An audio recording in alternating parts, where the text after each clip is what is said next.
एक बड़ी प्राचीन कथा है, शायद तुमने कभी पढ़ी हो तो भी तुम समझ ना पाए होगे, क्योंकि वो कहानी इस ढंग से कही गई है कि उसे अज्ञानी पढ़ें तो मनोरंजन समझें, ज्ञानी पढ़ें तो जीवन का परम रहस्य बन जाए। तुमने बैताल पच्चीसी का नाम सुना होगा। तुम कभी सोच भी नहीं सकते कि वो भी कोई ज्ञानियों की बात हो सकती है, बैताल पच्चीसी। पर इस देश ने बड़े अनूठे प्रयोग किए हैं।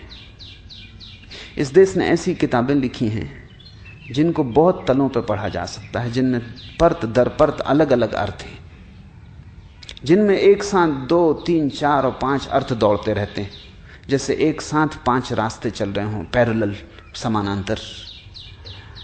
तो जिसकी जो सुविधा हो, एक छोटा बच्चा भी बैताल पच्चीसी पढ़ के प्रसन्न होगा और परम ज्ञानी भी पढ़ के प्रसन्न होगा। खोजी को मार्ग मिल जाएगा, पहुंचे हुए को मंजिल की प्रतिभिज्ञा होगी। जो नहीं खोजी, नहीं पहुंचा हुआ है, उसके लिए सिर्फ चित्त का मनोरंजन होगा, वो भी क्या कम है, थोड़ी देर को मन बहलाव हो जाएगा। बैताल पच्चीसी की पहली कथा है। 25 कथाएं बड़ी अद्भुत हैं, लेकिन पहली तुमसे कहता हूं। पहली कथा है कि सम्राट विक्रमादित्य के दरबार में एक फकीर आया। सुबह का वक्त था। रिवाज के अनुसार लोग सम्राट को भेंट चढ़ाने सुबह सुबह आते थे। उस फकीर ने भी एक जंगली सा दिखाई पड़ने वाला फल सम्राट को भेंट किया। सम्राट थोड़ा मुस्कुराया भी। इस फल को भेंट करने के लिए इतने दूर आने की जरूरत भी क्या थी, लेकिन फकीर है, फकीर के पास कुछ और हो भी नहीं सकता, तो उसने स्वीकार कर लिया। पास में बैठे वजीर को वो देता जाता था जो भी भेंट आती थी, उसने उसे दे दिया। ये क्रम 10 वर्षों तक चला। वो फकीर रोज सुबह आता और रोज वही उसी तरह का फिर एक जंगली फल ले आता। 10 वर्ष, और रोज सम्राट वजीर को फल दे देता। न तो उसने कभी पूछा, क्योंकि सैकड़ों सुबह भेंट लेने वाले देने वाले लोग थे, फुर्सत भी ना थी, समय भी ना था, और इस फकीर से पूछने जैसा भी कुछ नहीं लगा।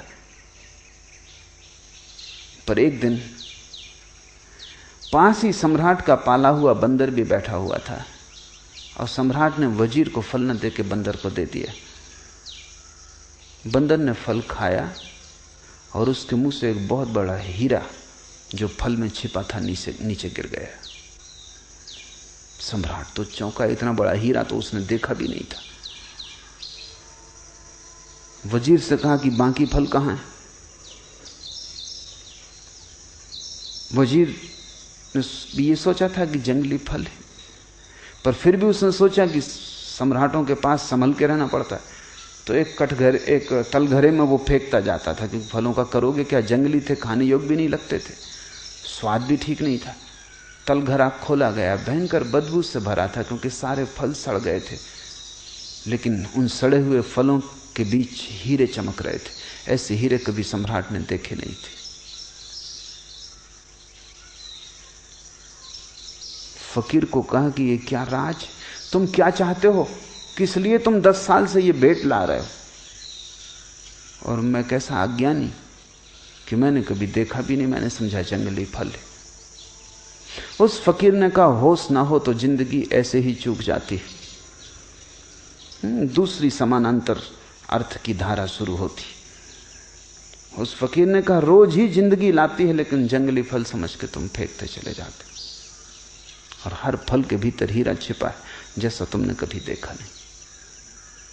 खैर, जो हुआ हुआ, अब पीछे की तरफ मत जाओ, अन्यथा फिर तुम चूक जाओगे, और आगे की तरफ भी मत दौड़ो, क्योंकि मैं देखता हूं सपने दौड़ रहे हैं, क्योंकि इतने हीरे, दुनिया के तुम सबसे बड़े सम्राट हो गए। आगे भी मत जाओ, पीछे भी मत जाओ, मैं कुछ और तुमसे कहना चाहता हूं, वो सुन लो।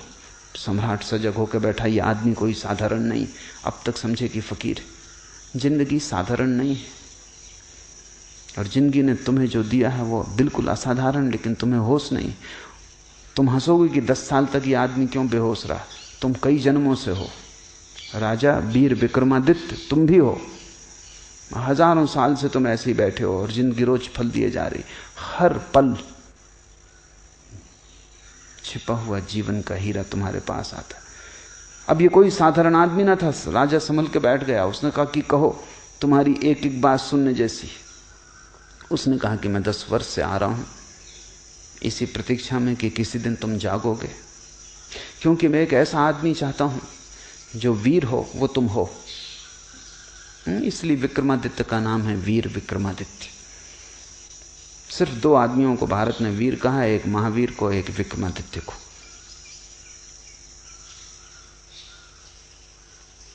निश्चित तुम वीर हो, इसमें कोई शक शुबा नहीं, लेकिन काफी नहीं है वीर होना।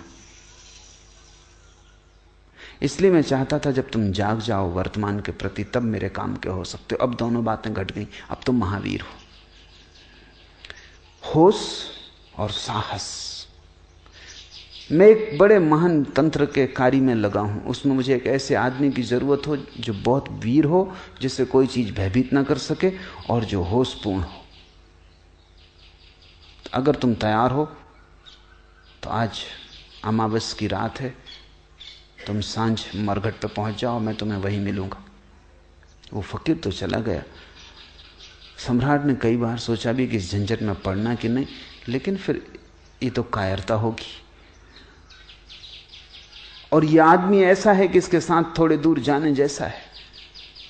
पता नहीं, जैसे हम जंगली फल को फेंकते रहे, पता नहीं मरघट में कौन से स्वर्ग का या मोक्ष का द्वार खुल जाए। तो समझा बुझा के डर भी लगता था। बहादुर से बहादुर आदमी भी डरता है। तुम ये मत सोचना कि सिर्फ कायर डरते हैं, डरते तो बहादुर भी हैं। फर्क क्या है बहादुर और कायर में? बहादुर डरता है तो भी करता है, कायर डरता है भाग खड़ा होता है। डरते दोनों ही हैं। डरने के संबंध में कोई फर्क नहीं, क्योंकि जो डरे ही नहीं वो तो बहादुर भी क्या उसको कहना। वो तो लोहे लकड़ी का पत्थर का बना हुआ आदमी है, वो बहादुर भी नहीं है जो डरे ही ना। डर तो स्वाभाविक है, लेकिन बहादुर डर को किनारे पर रख देता और घुस जाता है, और भयभीत डर को सिर पर रख लेता, भाग खड़ा होता है। खैर आधी रात विक्रमादित्य पहुंच गया मरघट पर। बड़ा डर लगता था, बड़ी भयंकर रात थी, और साधारण रात नहीं मालूम होती थी। कभी मरघट आया भी नहीं था, महलों में ही सदा रात। अब मरघट सिर्फ शब्द ही था। तुम भी कभी रात, अमावस की आधी रात मरघट जाओ, तब तुम्हें शब्द का अर्थ पता चलेगा। शब्दकोश में इसका अर्थ नहीं लिखा है। मरघट एक बड़ी अनूठी घटना है। चारों तरफ रहस्य, भय, खतरा, भूत प्रेत, चीख पुकार, और वो तांत्रिक फकीर अपना मंडल रच के बैठा है, नग्न, खोपड़ियां, एक जिंदा लाश को काट रहा है। उसने सब इंतजाम अपना कर रखा है जो उसे करना है। सम्राट से उसने कहा आ गए, ठीक। यहां से थोड़ी दूर, वो दूर दिखाई पड़ने वाला जो वृक्ष है, वहां एक लाश लटकी हुई। तुम्हें उस लाश को वृक्ष से उतार के ले आना है, लेकिन ध्यान रखना, सजग रहना और शांत रहना, क्योंकि जरा चूके कि ये कृपाण की धार पे चलना है, जरा चूके कि गए, फिर मैं भी सहायता न कर सकूंगा। धड़कती छाती से विक्रमादित्य उस वृक्ष के पास पहुंचा। वहां बड़ा भय लगने लगा उसे, क्योंकि वहां कोई भी ना था, बिल्कुल अकेला था। और उस बड़े वृक्ष में लाशें लटकी हुई थी, एक नहीं 25। बड़ी बदबू आ रही थी। किसी तरह नाक को अवरुद्ध करके वृक्ष पर चढ़ा। हाथ पैर कप रहे थे, वृक्ष पर चढ़ना मुश्किल था। किसी तरह उस लाश की डोरी काटी। वो लाश जमीन पे धम से नीचे गिरी। न केवल गिरी, खिलखिला के हंसी। विक्रमादित्य के प्राण छूट गए होंगे। सोचा था मुर्दा है तो जिंदा मालूम होता है, और जिंदा भी अजीब हालत में है। घबराया हुआ नीचे आया, और उससे पूछा, क्यों हंसे, क्या मामला है? बस इतना कहना था कि लाश उड़ी, वापस जाके वृक्ष से लटक गई। और लाश ने कहा कि शांत होना तो ही तुम मुझे उस फकीर तक ले जा सकोगे, तुम बोले चूक गए। दोबारा लाश को काट के नीचे लाया। बड़ा मुश्किल था चुप रहना, क्योंकि जब आदमी को भय लगता तब वो कुछ बोलना चाहता, बोलने से भी थोड़ी राहत मिलती। गीत गुनगुनाने लगता है, थोड़ी हिम्मत बढ़ती, मंत्र पढ़ने लगता है, राम राम जपने लगता है, कोई सहारा चाहिए। अब बोलना भी नहीं, शांत भी रहना, भयंकर सन्नाटा और चारों तरफ मौत। शायद आदमी इसीलिए अतीत की सोचता है, भविष्य की सोचता है, क्योंकि डरता है। वर्तमान के क्षण में जीवन भी है और मौत भी, दोनों। क्योंकि वर्तमान में ही तुम मरोगे और वर्तमान में ही जीते हो। न तो कोई भविष्य में मर सकता है और न भविष्य में जी सकता है। तुम भविष्य में मर सकते हो, जब मरोगे तब अभी और यहीं वर्तमान के क्षण में मरोगे। आज मरोगे, कल तो कोई भी नहीं मरता। कल तो मरोगे कैसे, कल तो आता ही नहीं। जब मर नहीं सकते कल में, तो जियोगे कैसे? कल का कोई आगमन ही नहीं होता, कल है ही नहीं। जो है वो अभी और यहाँ। बोले कि चूक जाते हो, सोचे कि चूक जाते हो। बड़ा कस के उसने अपने को रोका। आदमी बहादुर था। मुर्दा नीचे फिर से काट के गिर पड़ा। भयंकर खिलखिलाहट की आवाज आई, छाती कँप गई। नीचे उतरा, मुर्दे को कंधे पर रखा, चलने लगा।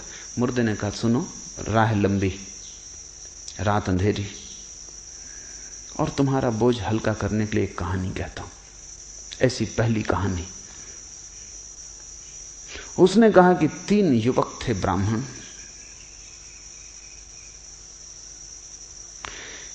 ये विक्रमादित्य सुनना भी नहीं चाहता था, पढ़ना भी नहीं चाहता था चक्कर में, क्योंकि जब तुम सुनो तो पता नहीं बीच में बोल उठो या कुछ हो जाए, या कम से कम सुनने में लग जाओ और जो तुमने संभाल रखा है अपने को वो चूक जाए। क्षण में चूक सकती है बात।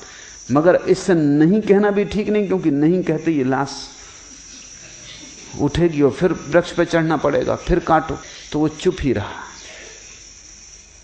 और वो मुर्दा कहानी कहने लगा। उसने कहा, एक गुरु के आश्रम में 3 युवक थे। तीनों ही गुरु की लड़की के प्रेम में पड़ गए।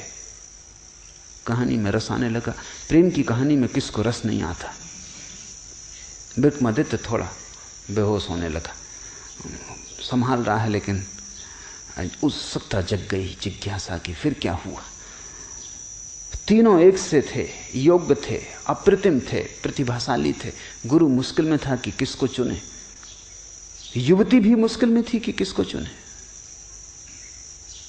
कोई उपाय न देखकर युवती ने आत्महत्या कर ली।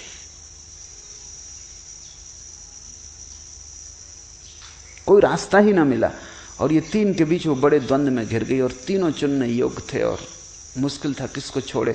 और जानती थी जिसको छोड़ेगी वही जीवन भर पछतावे का कारण रहेगा। 2 को छोड़ना ही पड़ेगा, 3 से तो विवाह हो नहीं सकता। बड़ी अड़चन थी, हल कोई था ना। हल न देख के आत्महत्या कर ली। लाश जलाई गई। एक युवक उन 3 में से तो मरघट पर ही उसी राख के पास रहने लगा, उसी राख की धुनी रमा लेता और वहीं बैठा रहता। दूसरा युवक इतने दुख से भर गया कि यात्रा पर निकल गया अपना दुख भुलाने को। घूमता रहेगा संसार में, अब बसना नहीं है, क्योंकि जिसके साथ बसना था वही ना रही। अब घर नहीं बसाना, वो परिव्राजक हो गया, एक फकीर भटकता हुआ आवारा। और तीसरा युवक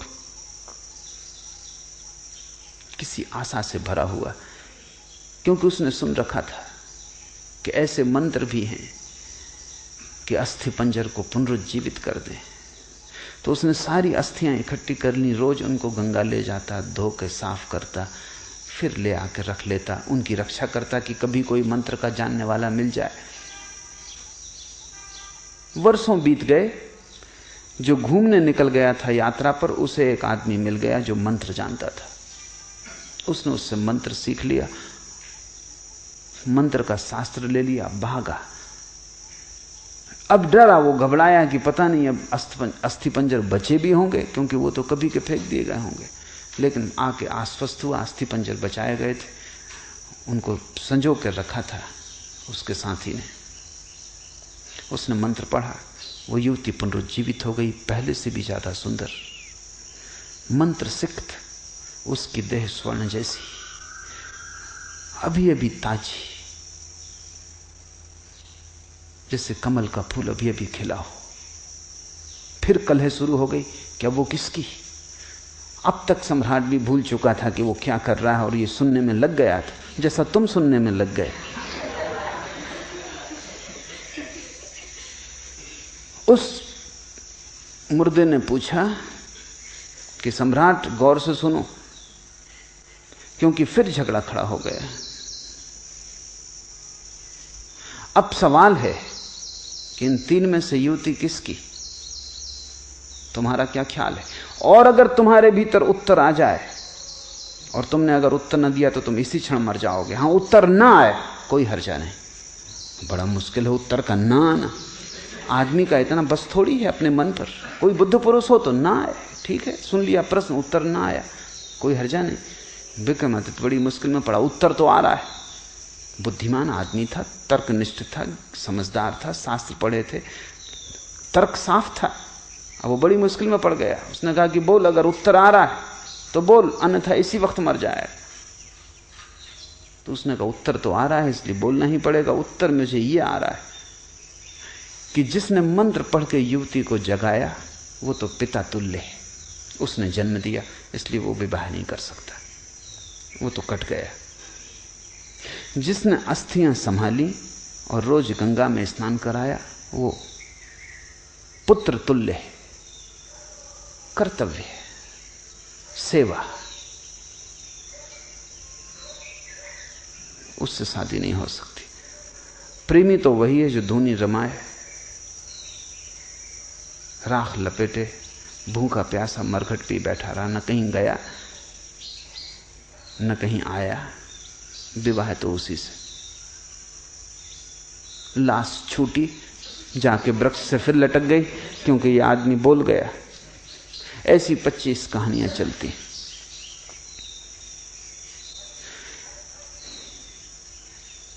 जीवन में तुम चूकते हो जब भी मूर्छा पकड़ लेती, जब भी तुम होश खो देते हो, जब भी जागे हुए नहीं होते, तत्क्षण जीवन का सूत्र हाथ से छूट जाता है। जब भी तुम जरा से अशांत हो जाते हो, विचार की तरंगें चल जाती, तभी जीवन का सूत्र हाथ से छूट जाता है। क्योंकि विचार की तरंग और तुम वर्तमान से च्युत, इधर उठी तरंग, उधर तुम हटे वर्तमान से। वो विक्रमादित्य हार गया। वो फिर ऐसी 25 कहानियां चलती हैं पूरी रात, और हर बार चूकता जाता है, हर बार चूकता जाता है। 25वीं कहानी पर संभल पाता है।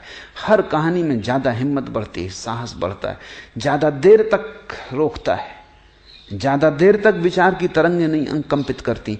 25वीं कहानी आते आते कहानी चलती रहती है। विक्रमादित्य सुनता रहता है, भीतर कुछ भी नहीं होता। जीवन एक तैयारी है। यहां बहुत कुछ है तुम्हें उलझा लेने को। बाजार है पूरा, मीना बाजार। वहां सब तरफ बुलावा है, उत्सुकता को, जिज्ञासा को, मनोरंजन को। प्रश्न है,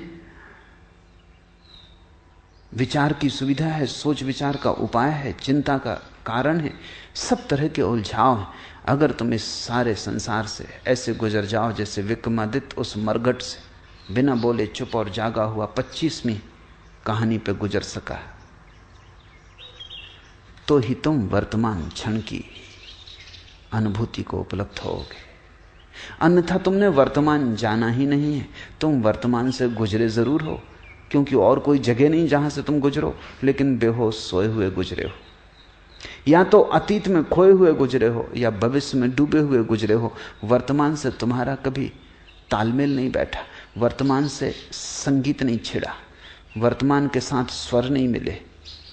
वर्तमान से स्वर मिल जाए, तुम पाओगे एक ही है, अनेक उसके